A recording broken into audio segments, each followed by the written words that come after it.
The recording has started.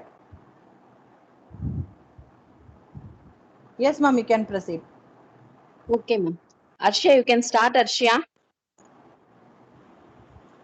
A very warm good afternoon to respected chief guest, principal, staff members and students. I am Arsha Kausar from BSc Computer Science Department. I would like to welcome you all on behalf of Mahalakshmi Women's College of Arts and Science to this webinar. I would like to welcome our chief guest, Dr. A. Meenakshi, Associate Professor and HOD, Department of CSE in Kamaraj College of Engineering and Technology. Welcome, ma'am. Prayer. Prayer is an expansion of and total faith in the present power within and around us. It is a mark of our undying tradition to invoke the Almighty at the beginning. Let's start with prayer song.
Arshia, you continue, ma. Next, I call Pooja Sri of 3rd BSc Computer Science to deliver the welcome address.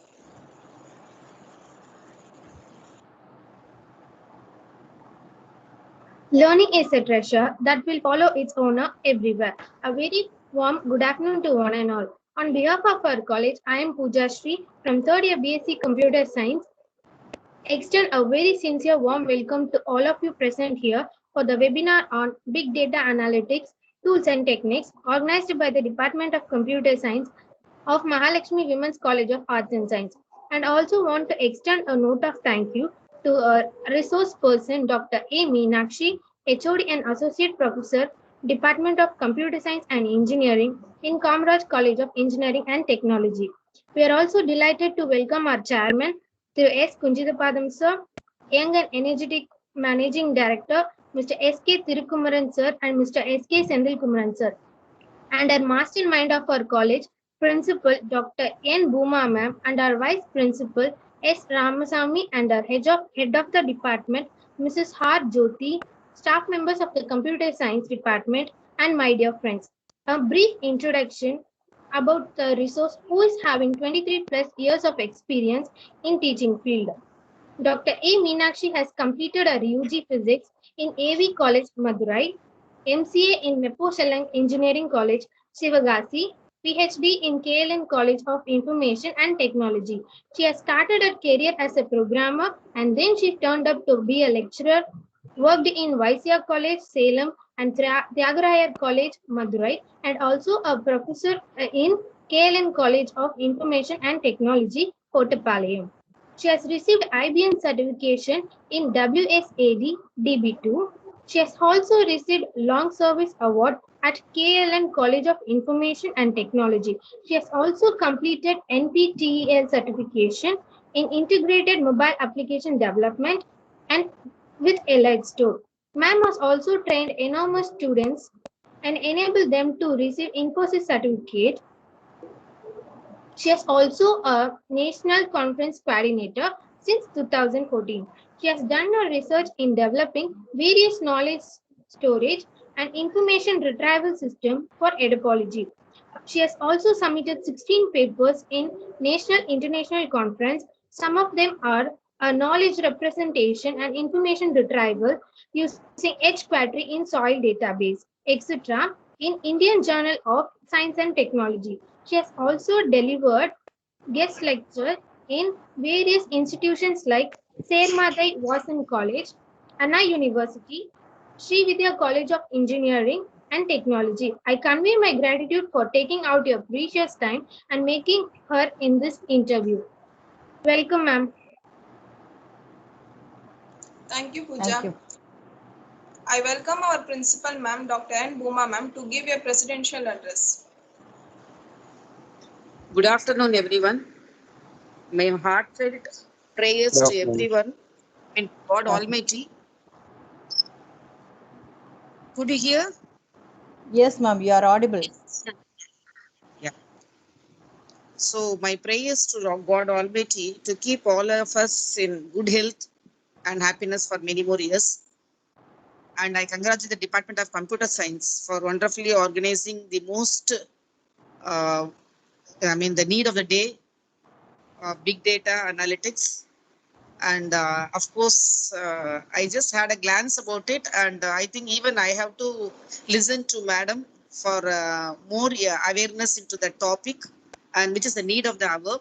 Definitely, I know that students will be highly benefited because of this need of the hour. Webinar.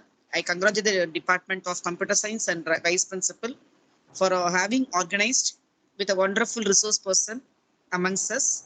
Thank you so much, ma'am, on behalf of our college. Looking forward for you. Thank you so much.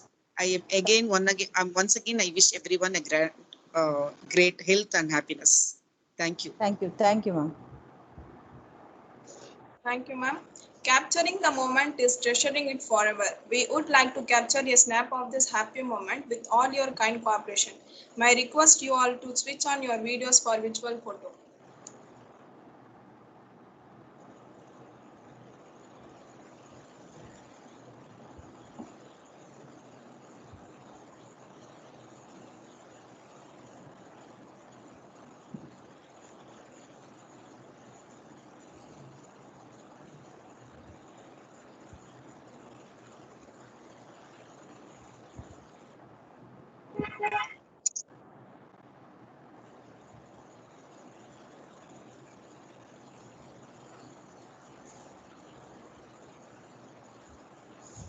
Soundarya. Yes, ma'am. Okay. Thank you, ma'am. Thank you, ma'am. Thank you, sir. Arshay, you can continue. Next, I hand over the session to Dr. A. Meenakshi, ma'am. Now over to you, ma'am. Thank you. Good afternoon, everybody. First of all, I would like to thank God Almighty for this great day.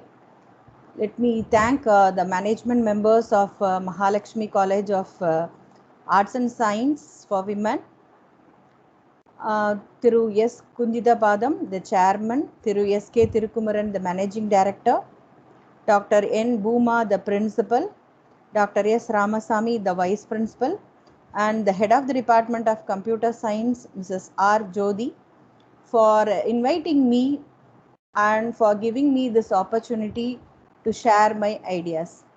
Thank you. I thank the faculty members and the students for participating this webinar, and hope this webinar would give some useful information about big data analytics tools and techniques. Thank you all, and welcome once again. Let me start the session. So what is big data?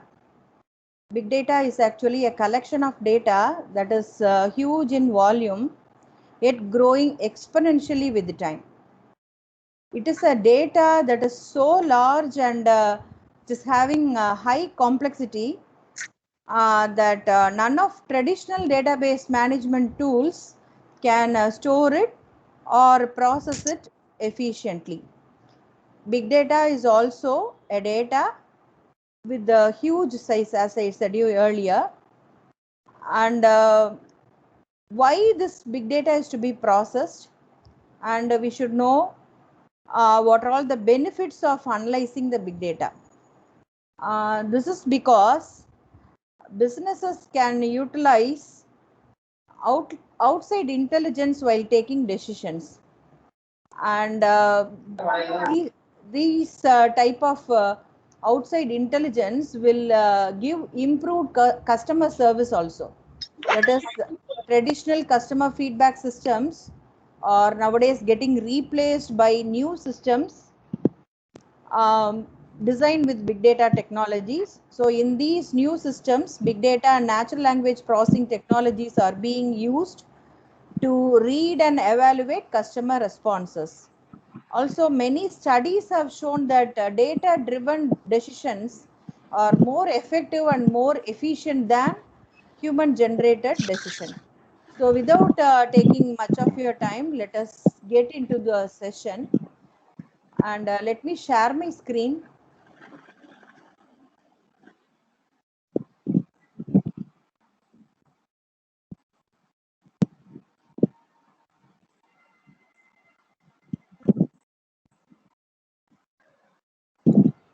Is the screen visible to you? Yes, ma'am. Yes, ma'am. Oh, sorry, this is not the thing. Sorry. This is the one.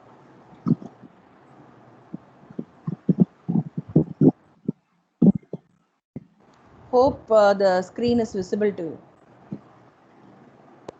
Yes.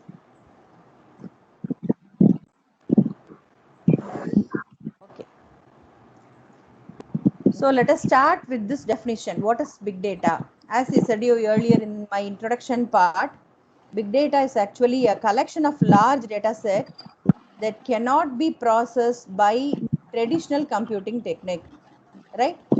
Okay, how big data is being generated? Generally, it is generated through various media. I'll show you how these will be generated, right? So generally we can have a very big repository of data using various ways, like we have internet of things, we have twitters, we have social medias like Facebook, and we have um, high speed accumulation of data. We have a different variety of data that is being generated time to time. So the data that is getting accumulated is increasing like this. In the graph, you can see from 1990s, the complex unstructured data, it is rising very huge, right? So it comes to terabyte and petabyte. So what is terabyte is 1024 KB, 1024 GB is terabyte, and petabyte is 1024 TB. So in terms of terabytes, petabytes, exabytes, zettabytes, and yottabytes, nowadays the data is being increasingly accumulated, right? So we can say big data is actually a problem, right? So the data is being generated exponentially.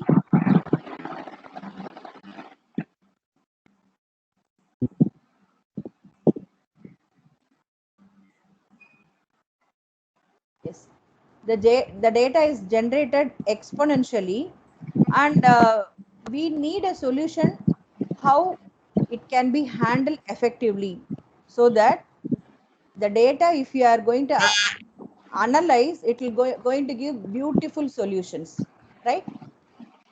So why we need analytics bit? So I said what is big data. Now we are going to see why we need big data analytics, right? So in New York, that is the police department in New York, nowadays they are utilizing only data patterns for scientific analysis, and they are using technological tools to prevent the occurrence of crime. That is based on the previous data they have collected. They used to analyze the crime rate, and they could able to crime sorry they could able to guess the crime rate, and so that they can prevent the occurrence of crime in future. So big data is going to be a smarter and more efficient solution for so many organizations, right?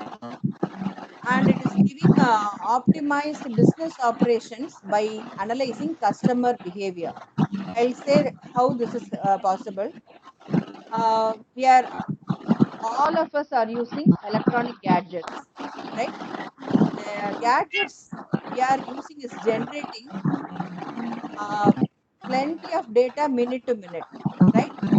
So analyzing all the clicks at every moment, through the clicks of every visitor on the website, we can able to generate useful information like predictive analytics and information prevalence. So studying on the paths leading them, we can help them to buy products, and also we can give customer satisfaction. Okay. So Amazon is the leading. Sorry.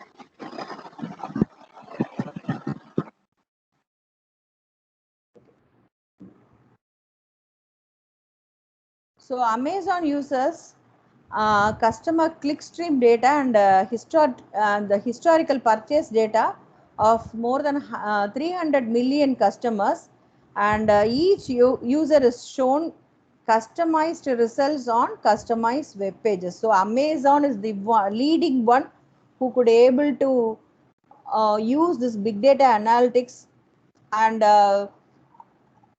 Amazon is going to rule the world as it is able to support a recommendation system. Suppose a user rate a product based on the recommendation given by the user. Amazon can suggest the recommendation to the typical products to other users also, right? So this is one of the main application of big data analytics. And again, cost reduction. So as I said, big data is being, that is data is being generated time that is minute to minute. So in the volume wise, it is increasing very tremendously. A proper mechanism is devised by big data analytic tools, so that the storage cost has been reduced.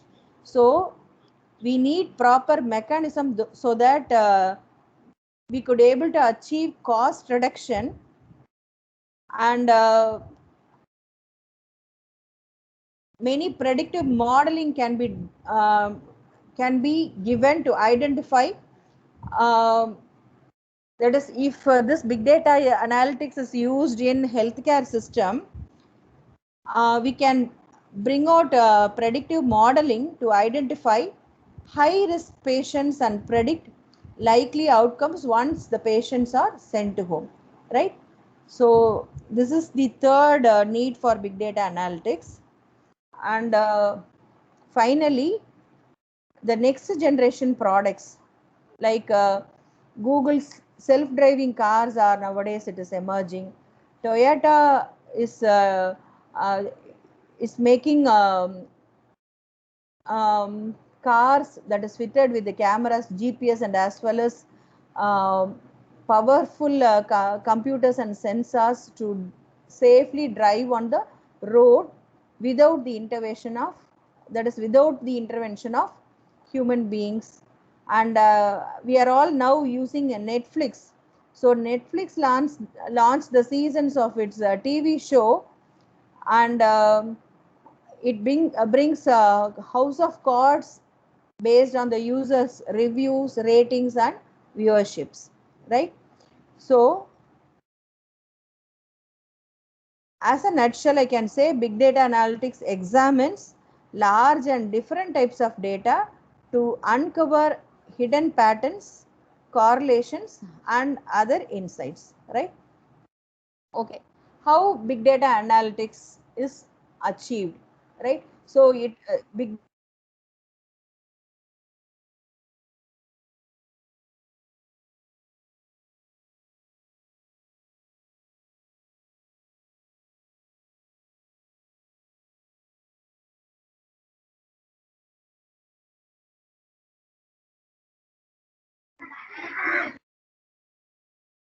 Ma'am, we are not unable to hear, ma'am.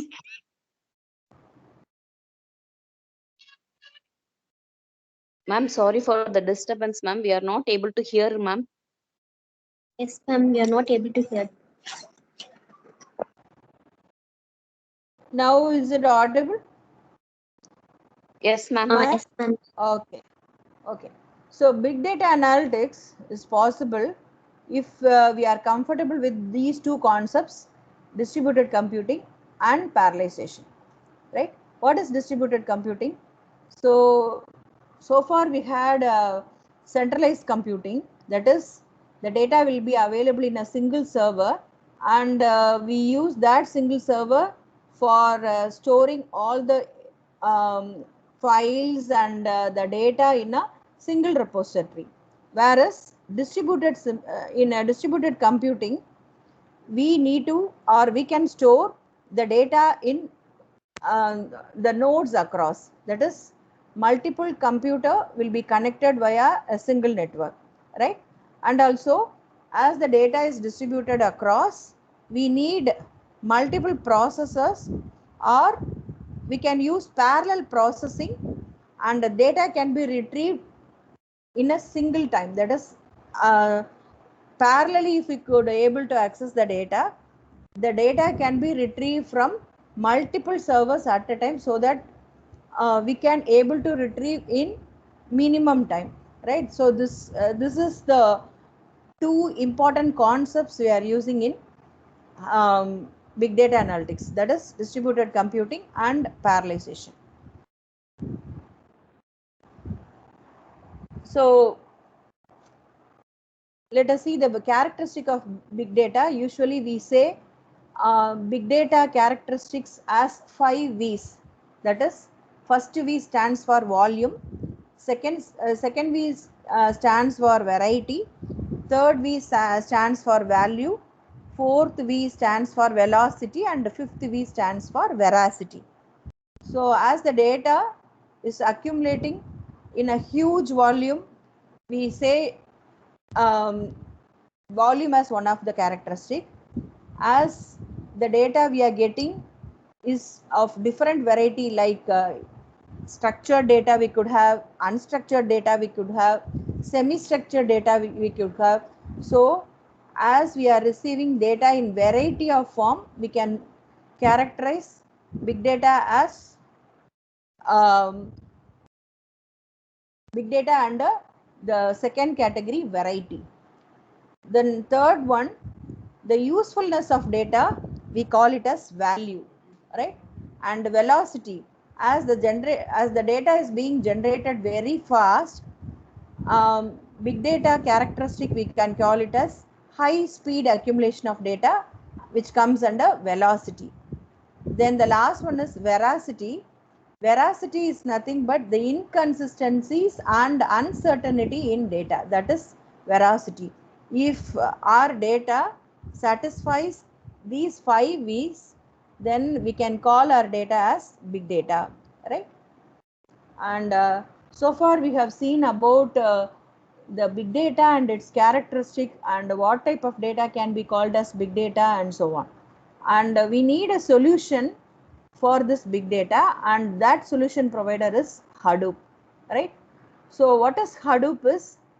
So previously we'll be using only scale up technologies, but Hadoop is going to use scale out technology. That is, it is going to use replication concept. In the bottom of the figure, you can see the data being replicated in multiple servers. So Hadoop is a technology where it is going to use scale out processing, right? And the second is it can process any type of data, and it is enough if you are going to use only simple machine with low commodity hardware. What is low commodity is, we are not in need of any specialized servers. Only lower end computers are more than enough to use Hadoop systems, right? Okay. So this is what the technology of Hadoop system. If I want to store my input file, that is, if my input file is in 5 blocks, that is 1, 2, 3, 4 and 5 are the 5 blocks of my input file. That is my input file. It should be stored in 5 blocks. Then this will be stored across node A to node E like this. Assume I have 5 nodes, node A, node B, node C, node D and node E. Then the block 1, it will be replicated in node B, node C and node E. So this is how we are replicating a single block. Say for example, block 2, it is given in red color. That block 2, it is replicated in node A, node B and node D. So why this replication is needed is to have high availability and also to achieve parallelism, right? So this is the main concept of Hadoop system. Previously we followed NTFS model, that is new technology file system. This is the technology we use in Windows, but Hadoop follows distributed file system, HDFS, right? Hadoop distributed file system. The first important concept of HDFS is data distribution and replication. What is meant by data distribution is, so instead of having my file in a single repository, this file will be distributed across so many nodes and the data will also be replicated, right? So this is the main concept of HDFS. The data will be distributed across the nodes and also it will be replicated among the nodes. So this is going to be the architecture of Hadoop system, right? So what is Hadoop? So Hadoop is nothing but it is a solution provider for big data, right? If big data is going to be a problem, then the solution for big data is Hadoop, right? And this slide will give architecture of Hadoop system. Okay. What is Hadoop? Hadoop is nothing but HDFS plus MapReduce. That is Hadoop, right? So what is HDFS? So for any database management system, we need only two process. Number one is storage and number two is retrieval, right? So any database management system needs only these two layers. One is for storage and the second is for processing. Hadoop also uses these two layers, that is HDFS for storage and MapReduce layer for processing. right? In the bottom, we have HDFS layer, right? So HDFS layer consists of name node and data node. And MapReduce layer will have job tracker and task tracker. I'll go in detail about these in forthcoming slides. So let me give the detailed explanation about HDFS architecture. What is HDFS? HDFS stands for Hadoop Distributed File System. Wait, let me give mute all because Ma'am, I. excuse me, ma'am. Yes, yes, ma'am. Voice is breaking, ma'am. Sorry, ma'am. Some noise is coming. Ma'am, I have full strength, full network strength.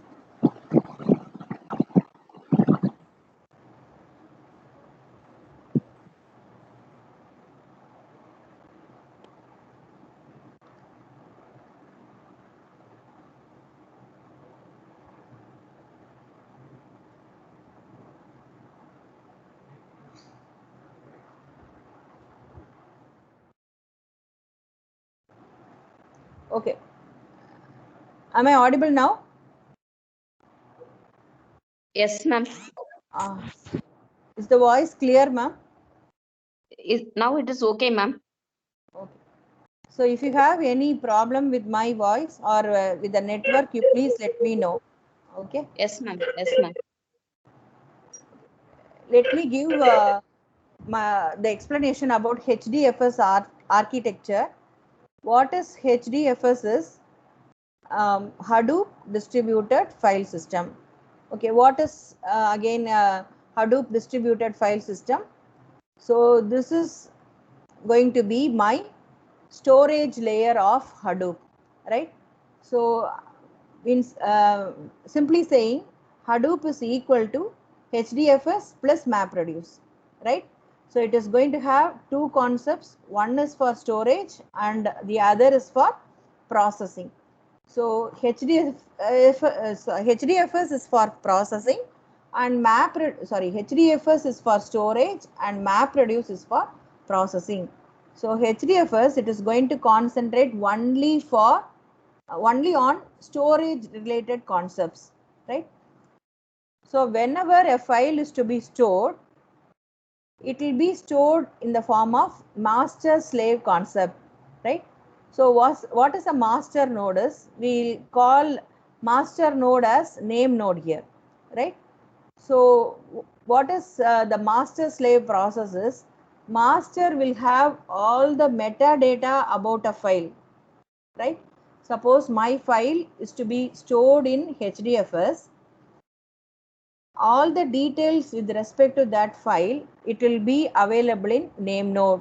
So the name node is the master node, which is going to have all the details with respect to that file in the form of metadata. What is metadata?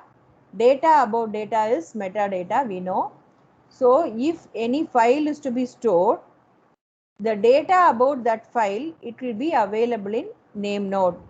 So the information like name of the file, how many replicas, as I said you earlier, a single file, it will be not stored in a single repository. It will be stored across various nodes. So how many replicas it should be stored and where will be the exact location.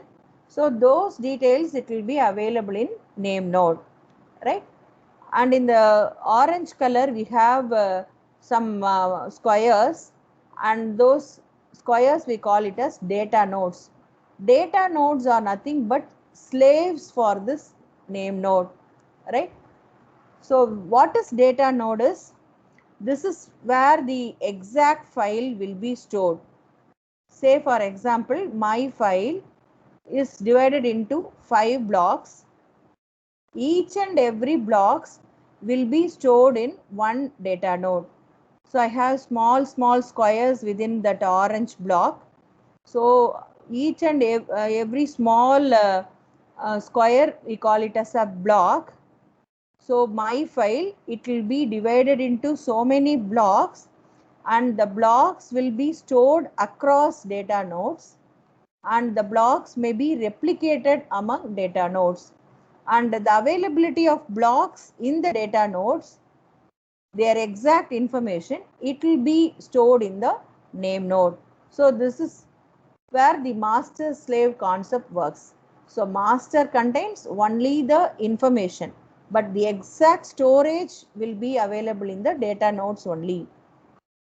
Why we need to have such a repetition, or why we need to have this replication and distributed storages? To increase the parallelism and also to have high availability. That is, if one node crashes, we can have the data available from other node, because the data is being replicated. The data is being stored across various data nodes. So as the data is replicated, we have the high availability of data even one node is failed. So this master slave concept is the one which is followed in HDFS. So whenever a client, so it is this is given in the blue color.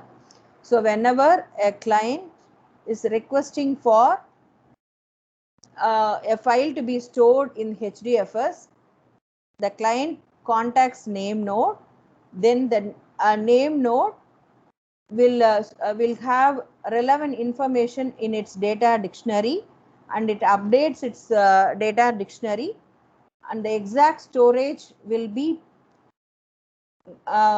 initiated to, or the exact storage will be directed in data nodes using block ops, and the corresponding information will be updated to the client also.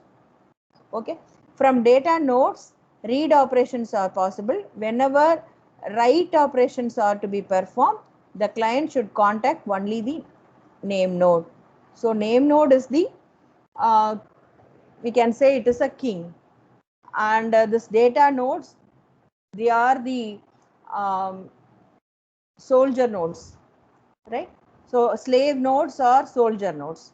So these slave nodes are the one who is exactly going to have the blocks of data to be accumulated, only the information we have in the data node. Now you may ask one question: suppose if name node is getting failed, what would happen, right? In that case, we'll have a secondary name node, right?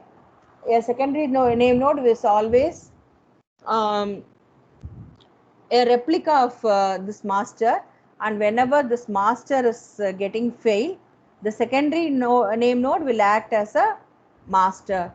So whenever HDFS is being installed in our system, 3 daemon process will be running in the running behind. First process we call it as name node process, which is going to be running in master node, and data node process is the second process. This will be running in slave nodes, and we have the third daemon process called as secondary name node, that will be run in another node. So if we want to install, or if we want to set up Hadoop in our system, we need minimum of 5 nodes to have this name node, data node, and secondary node. So then only we can implement Hadoop cluster, or how we can build Hadoop environment in our network. So this is the architecture how Hadoop distributed file system is going to be stored in your Hadoop environment. So as I said you earlier, Hadoop architecture is going to be the combination of HDFS and MapReduce. HDFS is for storage, and MapReduce is for processing. So I'll say how this map reducer works. Actually, MapReducer is a methodology where we can process or where we can have the querying of, or through which we can have the exact processing of the big data which is stored in HDF, that is Hadoop distributed file system, right? So this slide, which it is going to give a detailed explanation of MapReduce concept with the word count example, right? You assume you are having an input file having these words like deer, beer, river, car, again car, river, deer, car, and beer. So if your input file is going to have these many number of words uh, in an input file, we are going to see how MapReduce is going to categorize these words, and it is going to give how many words are present in this input file, right? So initially it applies splitting concept. What is splitting is, this input file will be divided into a key value pair. So we have 3 lines. Say for example, these individual 3 lines, it will be given to 3 different nodes, like the first node will have the first line, the second node will have the second line, and the third node will have the third line. So the first node will process D, beer and river. Second node will process car and river, and the third node will process D, car and beer. நானே 3 மணிக்கு join பண்ணோம். நான் 3 மணி.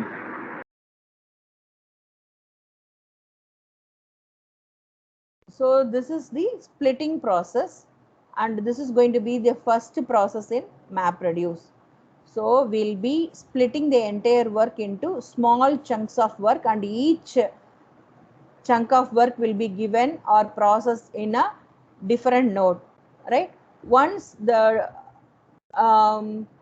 data is splitted, we'll go for mapping. So what is actually mapping is, it performs the count of words, that is how many times a particular word occur. Deer, it is occurring for 1 time. Beer, it is occurring for 1 time. River is occurring for 1 time. So it is generating a list of K2, V2. What is that K2? So it is nothing but the key and how many times it occurs. So in the first node, deer occurs once, beer occurs once, and river occurs once. And once this mapping is over, it goes for shuffling concept. So what is actually shuffling is, it is going to accumulate the that is the keys available across so many nodes, and it will be collected in a single node. That is beer, the value for beer, it will be taken from the first node and from the third node.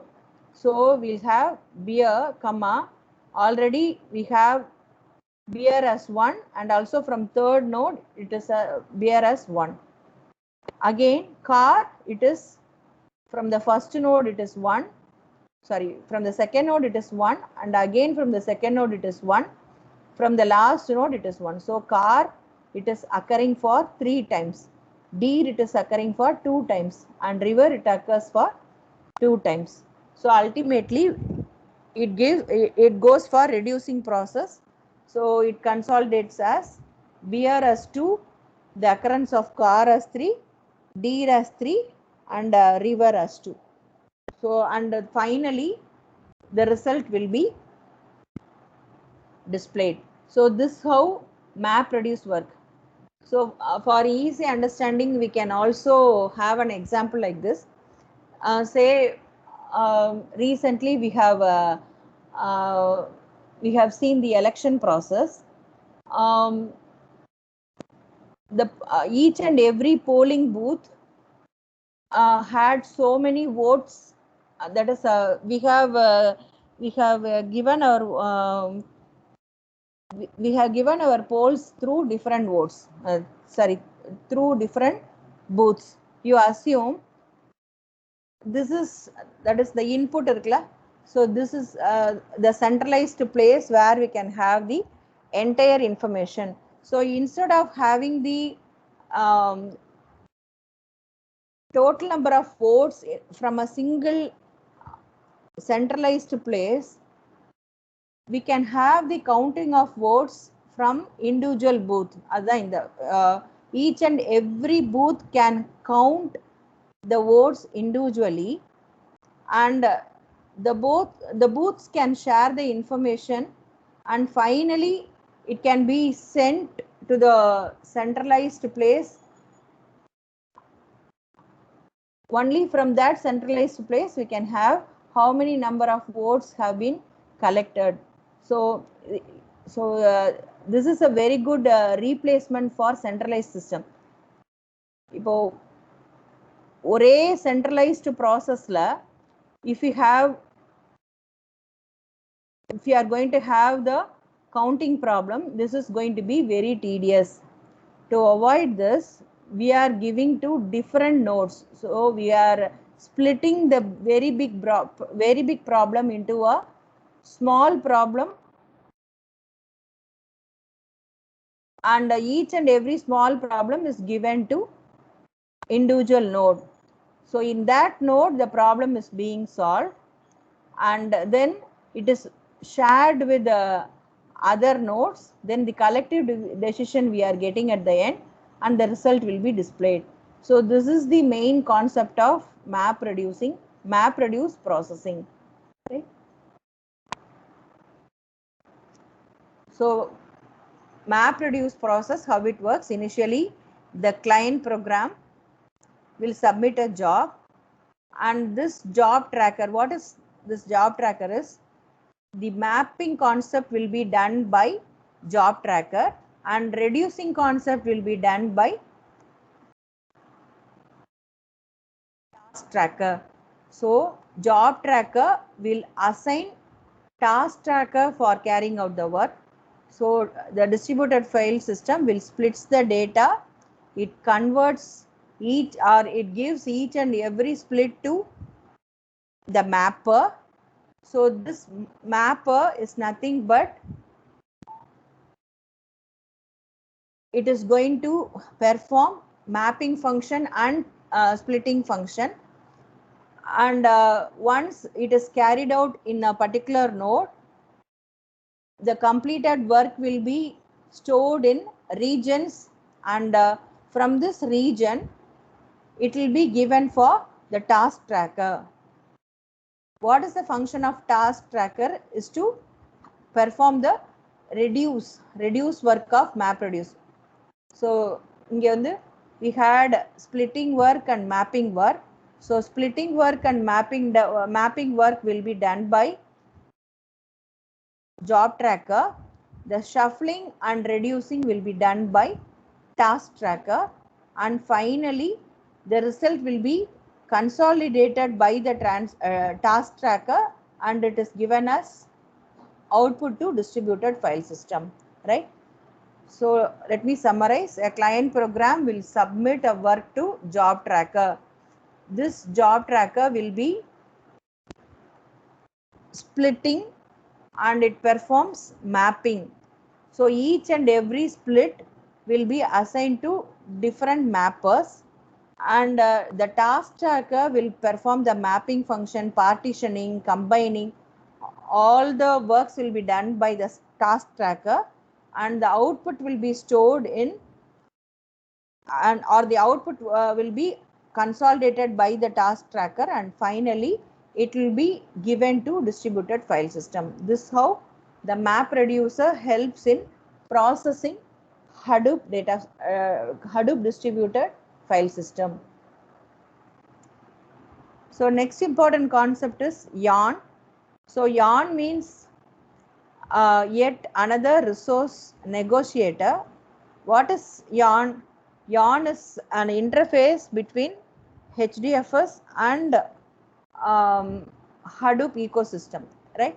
So HDFS is the core layer, bottommost storage layer is called as HDFS, and MapReduce is going to process this HDFS, and Yarn will be the service provider which allocates resources to the MapReduce or HBase or Graph. So many Hadoop ecosystems are there. So for all the components, Yarn is going to act as an interface. So it is going to act as a resource allocator or a resource manager or an interface.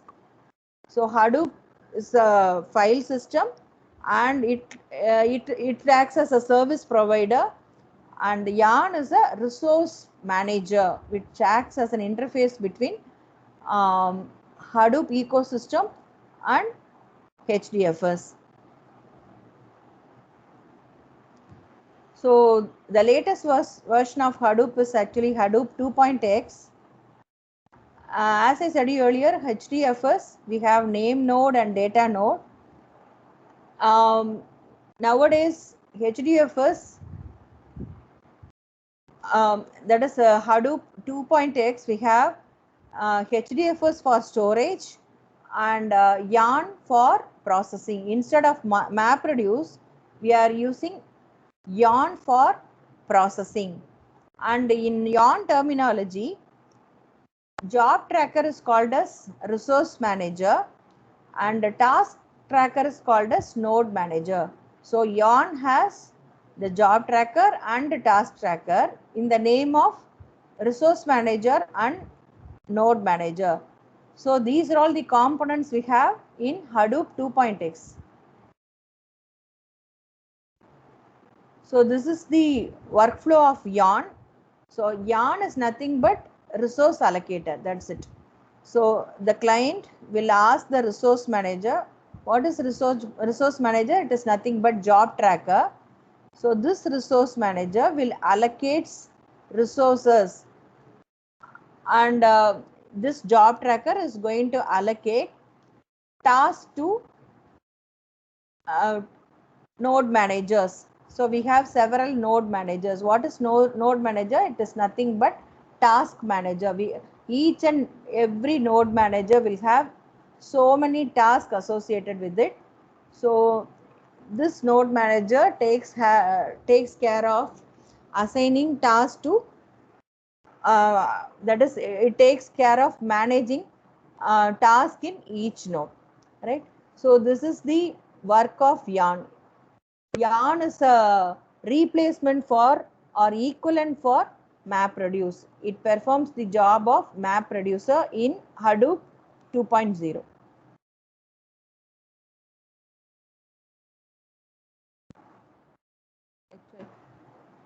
So this is the summary of name node, secondary node, name node, resource manager, node manager, and all.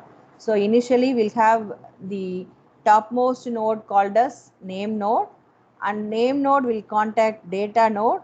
Each and every node will have node managers, and the node managers will have containers and app managers. And these node managers will be supervised by resource manager. So the resource manager is nothing but it runs on the top of HDFS, and resource manager will be managed by Yarn, yet another resource negotiator. And each and every active name node is supported by secondary name node. So this is what the summary of Hadoop architecture. So generally we say big data tools. What is big data tool is, what are all the tools by which we can have the solution for big data. So the main tools for big data are HDFS and MapReduce only. What is HDFS?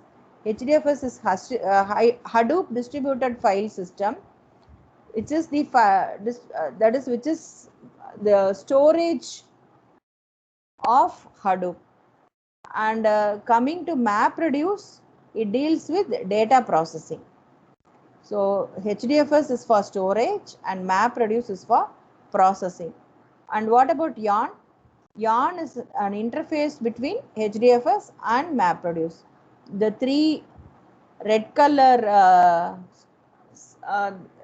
bars shows HDFS, Yarn, and MapReduce. This is going to be the core of any big data analytic tools. Let me show some highlights on the other tools.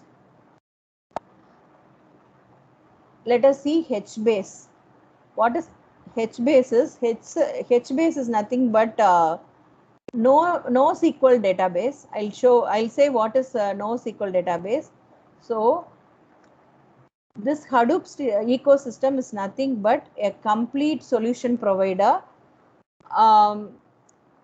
This HBase is a NoSQL database, and we'll start from here. Oozie. We have a tool called as Oozie. What is Oozie is? It is a job scheduler, right? That is from external interface. It picks jobs and it schedules that, like we have seen FCF scheduling, shortest job first scheduling, and round robin scheduling in operating system. So we have seen the scheduling work in our operating system. Similar to that, we have a scheduler in Hadoop ecosystem, and the scheduling work it is done by Oozie. Then we have HCatalog. So HCatalog is a tool which is used for storing the table and the schema management. And we have a tool called as Pig, and we have a tool called as Hive.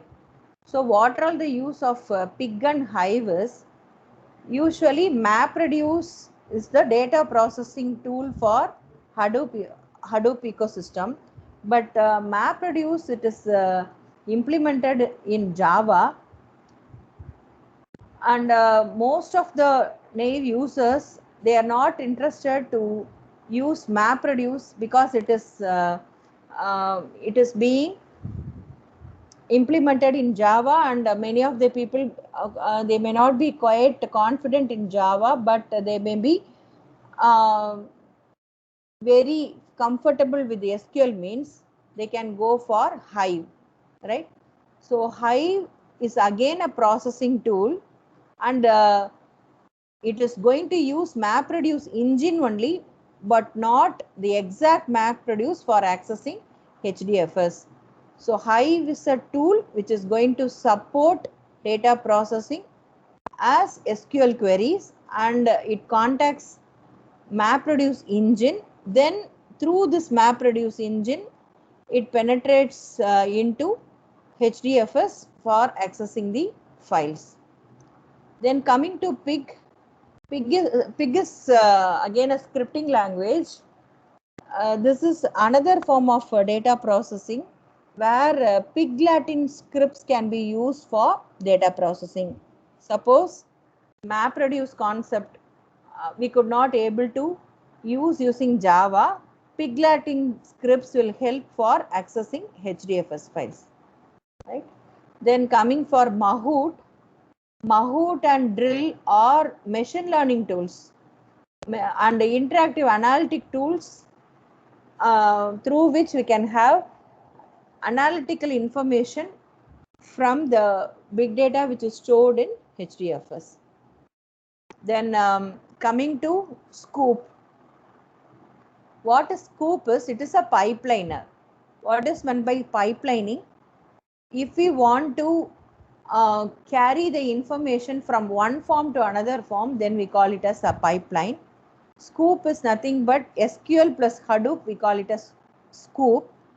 So if we want to carry or import and export data between SQL and Hadoop, then Scoop is going to help. So the structured data from SQL will be transmitted to HDFS, and in turn from HDFS to SQL, the data will be transmitted only through Scoop. So Scoop is a tool which is used for data transmission between or pipelining of data between SQL and HDFS. And coming to Flume, Flume is again a pipeline tool. It is a data collection tool, but Flume will support unstructured data. Scoop is for structured data and Flume is for unstructured data. If we want to exchange the data between the external unstructured storage to HDFS, and also if you want to convert HDFS to unstructured storage, then we need Flume tool for making this happen. Then coming to Zookeeper. So Zookeeper is nothing but, we can call this as a election controller, right? So we had seen about name node, data node, and so on. Whenever a name node fails, the secondary name node will act as a name node. And we not only have a single secondary name node, we can have 2 to 3 secondary passive name nodes. And this Zookeeper will act as an election controller and elect suitable secondary name node and convert that secondary name node into a master node or a active name node. So that election process will be done only by the Zookeeper. So Zookeeper is nothing but, we can call it as a housekeeper. So resource allocation, and that is not only resource allocation, we say like election controller it acts and it performs all housekeeping activities inside HDFS. Then Ambari, it is a management and monitoring tool. And we have Avro, Thrift. So these are all the supporting tools for big data analytics. So let us see. So already we have seen HDFS and MapReduce in detail. Now we are going to see about HBase. HBase is nothing but a NoSQL database. What is NoSQL? So NoSQL database is nothing but, I'll show. So what is NoSQL? So NoSQL database means normally a SQL database will support well-defined schema, right? So well-defined structured database, we call it as a SQL database. And if you are going to store the data in an unstructured format, and if the data is not going to be in a defined format, then it is called as NoSQL, not only SQL database, right? And HDFS is going to have some mechanisms to store NoSQL database also, and HBase is the one form which is available in HDFS to support NoSQL database, right? So what is the functionality of HBase? It is the repository where it can store HDFS and which can store NoSQL database in HDFS, right? And it is mainly used when we need random real-time read and access of our big data. And HBase is a Apache product, right? So HBase is a product developed by Apache. Apache products are always free, and that's why HBase is very popular. And HBase will work on key value pair concept, and also it supports columnar format, right? So at this point, what we want to know is HBase supports NoSQL database storage. That's it. So ultimately, in the bottom layer, we have data nodes. Data nodes are nothing but the container where we can have, or the racks, or the storage place where we can have our clusters or blocks to be stored. So these blocks can be accessed by DFS client. So this DFS client and HMaster will be available in HBase. So DFS client will transfer these blocks to H regions, and H region will be under the controller of H region server, and so many H region servers will be under the controller of HMaster. So Zookeeper is the one who acts as a housekeeper of managing these master nodes and client nodes. Whenever any node is not available, replacing a particular node with an active available node is done by Zookeeper. So HBase is going to be a repository for having NoSQL database. So this I think we have already seen Hadoop ecosystem components. So in the bottom we have HDFS.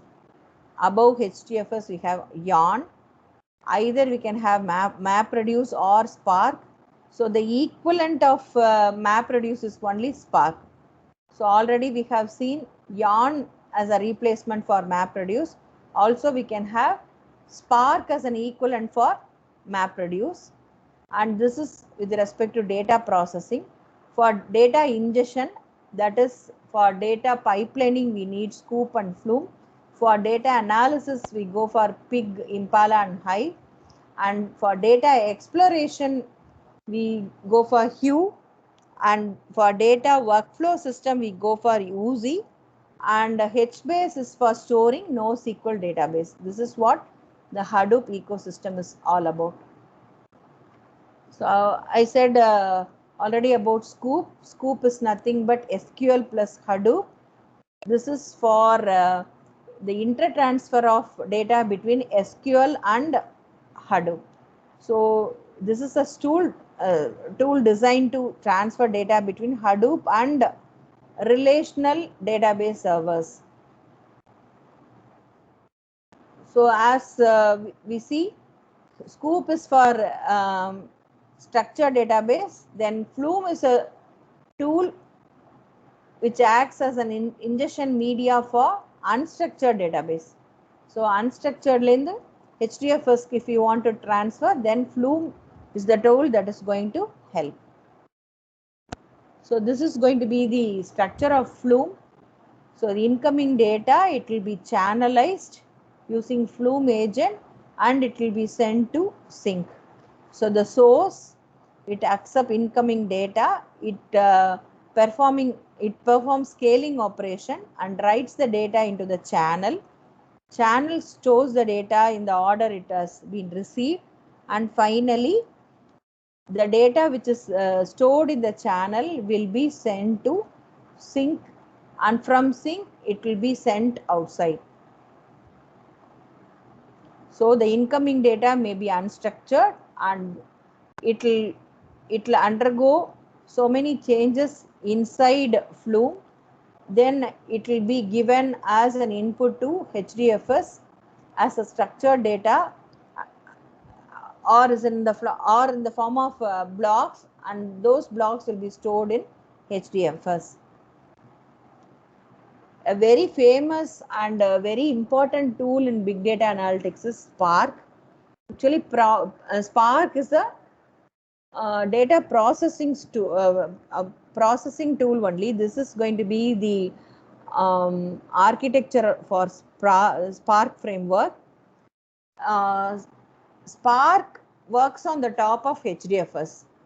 So instead of MapReduce, we can use Spark for accessing the storage, that is accessing the files that are stored in HDFS. Why Spark is going to be a very good replacement for MapReduce is Spark is going to use the languages like Scala, Python, or R programming or SQL for accessing the data. So these languages will be supported in Spark Core API, and also Spark supports SQL data frames, and it supports streaming also. What is streaming is, if we want to have online transaction processing, then we can go for streaming. Generally, HDFS supports only batch processing, but as streaming concept is supported in Spark, when Spark is integrated with HDFS, online transaction processing will be more easier with Spark and HDFS integration. So that is the very big advantage of Spark, and it also supports machine learning libraries and graphics for graphical computations. So this is the reason for the popularity of Spark framework. And again, I showed some highlights on Pig. So Pig is a tool which is going to support data processing in the form of Pig Latin scripts. So we no need to write a Java query, Java coding or SQL queries or nothing. It is enough if you have written Pig Latin scripts.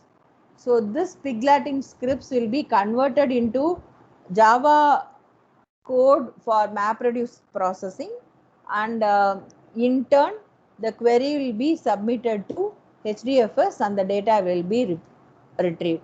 So Pig is an alternative for MapReduce. It is a useful tool for data processing. Next, again, Impala. So this is going to be again an equivalent for Hive language. It is a high performance SQL engine which runs on Hadoop cluster. So this is also going to support SQL queries like Hive, and using Impala we can access HDFS with the help of MapReduce engine. So MapReduce, only the engine can be used, but implementation of MapReduce using Java is not needed. Instead, we can go for either Pig, or we can go for Hive, or we can go for Impala for data processing, because it runs on the top of MapReduce. Whenever we speak about Hadoop, Hadoop is nothing but HDFS plus MapReduce. But MapReduce can be replaced by Pig, Hive, or Impala. Only the MapReduce engine can be used, but the implementation can be done using Pig, Hive, or Impala, and the data can reach HDFS. Again, Hive, I have already given some information about Hive. Hive is nothing but a tool which is going to have SQL queries for processing HDFS. So executes a query using MapReduce. It writes SQL queries. That's it. So these are all the differences between Pig, Hive, and Impala. Hive and Impala supports SQL based language, whereas Pig, it supports only Pig Latin. The schema, only Pig needs schema. Sorry, only Hive and Impala needs schema, whereas Pig schema is not essential. And speed, Impala will be executing with greater speed when compared to Pig and Hive. And support for extensible file format, it is done by Pig and Hive, and Impala will not support extensible file format. And finally, the last tool is Hue. Hue is nothing but an open source web interface tool for analyzing the data with Hadoop. Suppose if you want to go for that is web interface tool, that is using web pages. If you want to access HDFS, then that is supported by Hue.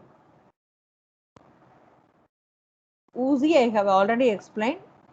Oozie is the one which is going to act as a workflow manager or coordination system which is used to manage Hadoop jobs. So it is nothing but a job scheduler. So Oozie is the one who is going to allocate jobs to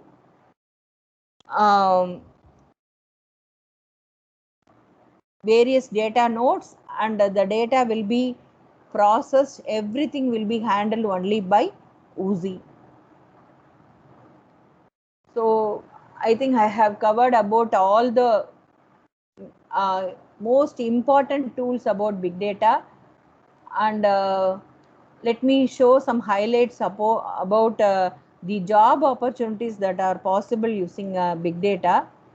So once you are familiar, you have got some familiarity about big data and its tools, you have a wide job opportunity in the following as the following roles. You can act as a Hadoop developer, you can go as a data analyst, data scientist, Hadoop admin, data visualization export engineer, Hadoop tester, data engineer, and architects. So what are all the skill sets that are needed to get job in these field as these roles I'll show. So basic programming skill, it is very, very essential. Then you need to know about the statistical and the quantitative analytic basics. Then you should know about SQL concepts, NoSQL. So some of the NoSQL are MongoDB, Cassandra, HBase. So those things comes under NoSQL. You should know about data warehousing and mining techniques. And it is better to learn about data visualization tools like Grafana and Tableau. So many tools are available as a data visualization tool. And you need to know about computational frameworks like Apache Spark and Apache Hadoop. So at least if you are thorough with minimum 3 tools, there are a variety of opportunity that is waiting to hire you. So that's all about big data tools and techniques. I think I have given some basic information about what is big data, what are all the tools available in big data, why we need big data analytics, and what are all the what is going to be the use of each and every tool, and what are all the skill sets we need to have job opportunities in big data, right? Okay, if you have any doubts you can ask me.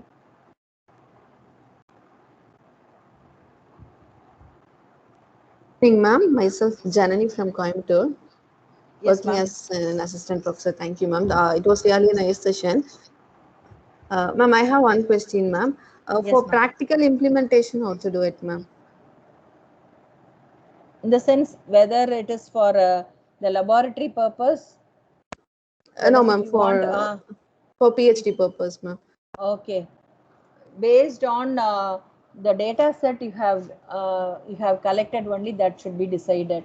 Suppose if the data set is a social networking data set, then you can go for HDFS.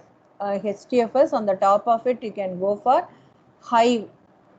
HDFS with Hive is more than sufficient. So okay, ma'am. Mostly for big data analytics we go for the combination of HDFS. That is, we used to establish Hadoop in our system. On the top of it, automatically MapReduce it. So we'll install either Hive or Pig. We don't prefer generally Pig. We install Hive and use Hive query language for our data processing. That is more than enough. So mostly Hive integrated with HDFS is more than enough. Okay, ma'am. Thank you, ma'am. Welcome. Nowadays, for our students project, we entertain and encourage this real-time data set to be tested using Hive query languages, and we have used also Spark. The result we are getting from Spark is quite justifiable, and it is very fast and it's also very efficient. Only thing is getting familiarized with all the concept about Spark is little bit it is taking time for the student, and once they are very familiar with Spark, using Spark is going to be very easy when compared to other tools. So either we can go for Hive with HDFS or Spark with HDFS. That is Spark, MapReduce, and then HDFS. Mostly we'll integrate Hadoop with Spark, Hadoop with Hive, or Hadoop with the Piglet. And learning HBase is somewhat difficult nowadays. For the student point of view, HBase is quite complex, but it is very easy to implement if you are going to use Hive Hive as a query language for HDFS. Ma'am? Yes, ma'am. This is Lata from Namakkal, ma'am. Yes, ma'am. Ma'am, I have another doubt, ma'am. Can we give images input through this data analytics tool, ma'am? Actually, data analytic tools, we have so many tools. That is, HDFS is going to be the repository for storing any type of data. That is either structured, unstructured, or semi-structured. If the data is going to be of any type, each and every data, it will be collected as a single chunk in the form of file. HDFS, F stands for file, na? Then Right. it will be getting stored as a file only, immaterial of the type of data. It can be a video data or audio data or image, anything. It can be stored as chunks in HDFS. Only the query processor is going to take care of the retrieval, and based on the nature of tool you are going to use, the data will be retrieved from the HDFS. That's it. And then what type of tool can be used for image processing, ma'am? Any tool, ma'am. That is either Hive or Pig or Spark. All the three are quite good. That is easy to implement. So as far as our students and our laboratory is concerned, we have tried with implementing Hive query language, Piglet in scripts, and Spark. So I am comfortable with all the three things. In the base, we'll have HDFS. On the top of it, we'll set up MapReduce also. On the top of MapReduce, either any of these three is working fine. Either Hive or Pig or Spark. Thanks, ma'am. Welcome. Any other doubts? Actually, I thought of having a hands-on session how to install a Hadoop cluster and how data will be stored in HDFS, and using a Hive query language, how the data can be processed. At least we can have a word count problem or weather forecasting problem. I was trying with that, but installing Hadoop in my laptop, I could not able to succeed because my laptop is not supporting Linux already I'm having Windows. So on top of it, using virtualization, I tried to install Ubuntu or Red Hat Linux, but I was not able to do so. So if there is any possibility to have any live session in future, we'll definitely do it, ma'am. Ma'am, one more doubt, ma'am. Yes, ma'am. Ma'am, is it okay for normal system? We can do all the big data processing. Yes, ma'am. Yes, Minimum configuration. yes, in the starting itself, I have said HDFS is very popular because it supports commodity hardware. So with the lightweight system, that is the minimum RAM and with minimum hard disk, establishing Hadoop cluster is possible. Only thing we should go for virtualization, that is we should be able to install either Ubuntu or Linux. So only the core will be Linux. On top of Linux only we could able to install HDFS. HDFS is Apache based software. So HDFS sits only on the top of Linux. So initially we should install Linux or Ubuntu in our system. Only on top of it HDFS will be installed. So once HDFS is installed, we also have MapReduce along with it, and if needed we can install other data processing tools like Hive, Pig. Adala it is not mandatory. It is based on our own purpose only. We are going to install the other tools like Hive, Yarn. Adala it is not mandatory. If it is needed, we can install those things. All the softwares are open source only. Thanks, ma'am. Welcome, ma'am. Any other doubts? Ma'am, one of the participants has asked any reference links to study this one for installation and case study, ma'am.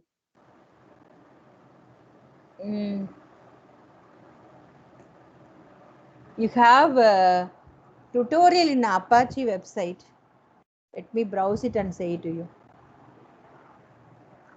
See, if you type Apache Hadoop in your in Google, it will be directing to the Apache website directly. There will be having step-by-step guidance, and also I have a manual for installing it. So if needed, I'll share. I'm having a manual for Hadoop installation. So I'll be sharing that manual in the chat window.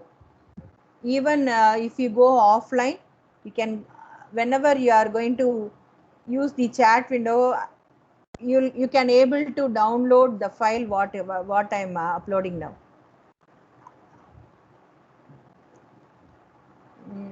Yes, I have a manual.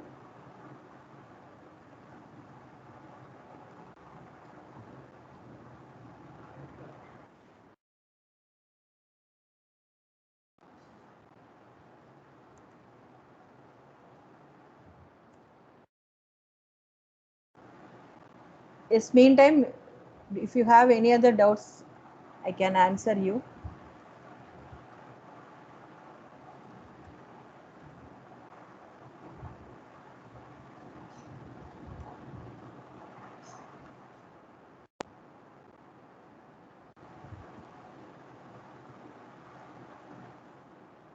So that manual we have prepared for our students. It gives detailed step-by-step guidelines how to install Hadoop distributed file system in our computer. I'll send it to you.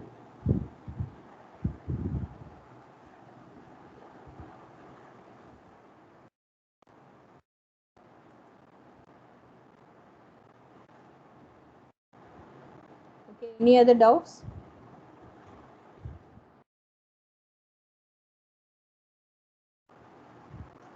This is Malati from Tyagaraja College.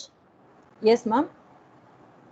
It is a very useful session, ma'am. It is very easy to understand for us. I'm new to this, but it is very easy. The thing is, we have to, we need another more sessions, ma'am, because to interact how it works. Yes, ma'am. Within 1 hour, I could able to give only the introduction and some overview of big data tools and its architecture only. In detail, I could not able to give. If possible, we'll have a hands-on session on the installation and other things. Sure, ma'am. Sure, ma'am. It's very useful, ma'am. It is possible to send the PPT, ma'am. Yes, of course, I can send it, ma'am. I'll send it. Okay. Okay, ma'am. Thank you. Welcome. PPT now itself I can send it to you. Manual, definitely I'll be attaching in the chat window so that you can download it.